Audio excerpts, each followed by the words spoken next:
Hi, I'm Ian, and I had a problem. So, I worked on this tower for a long time and got a whole bunch of nice details in with Boxcutter, and now when I want to move it, if I grab it, it starts getting really messed up once I start moving it. And as you can see, there's a whole bunch of pieces here that are left behind, and sometimes it just disappears completely. So, I'd like to share with you how I solved this problem. But before I show you that, I'd like to tell you about this hydraulic kit bash elements pack that I made for you. It's for Blender, and it's completely free, and there's a link in the description.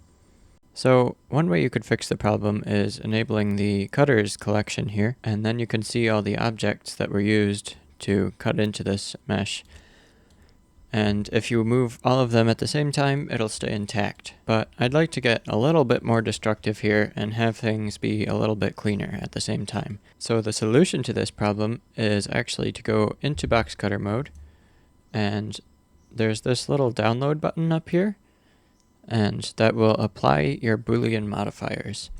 Actually, it says apply modifiers. Once you click it, there's actually some options here about which modifiers you want to apply. So you can apply all, or just mirror modifiers, or bevel, or solidify, or Boolean. At this point in time, I'm just going to do the Boolean, and now I can grab it and move it around, and that's fantastic. But there's all these cutaway parts here that are left. So I'm just going to go over all those real quick and apply all the Boolean modifiers on those as well. And as you apply those, if you hide them, you'll know that you applied them because they won't be there.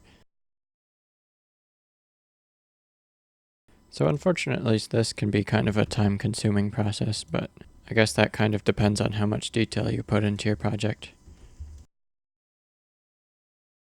Alright, so there we have our model. That's pretty nice. So now there's still a bit of a problem. You move it around and there's a whole bunch of chunks that are left over. And the way to fix this is if you don't have anything else on the layer, you can do Control-I, which will invert your selection. And that'll automatically select all the little pieces that you have. And then you can Shift-click the tower, the main segment, and do Control-P, and that'll parent it. And now you've got one big chunk, and it's all in one piece. And that's pretty nice. I hope this was helpful, and I'll see you in another video. Cheers!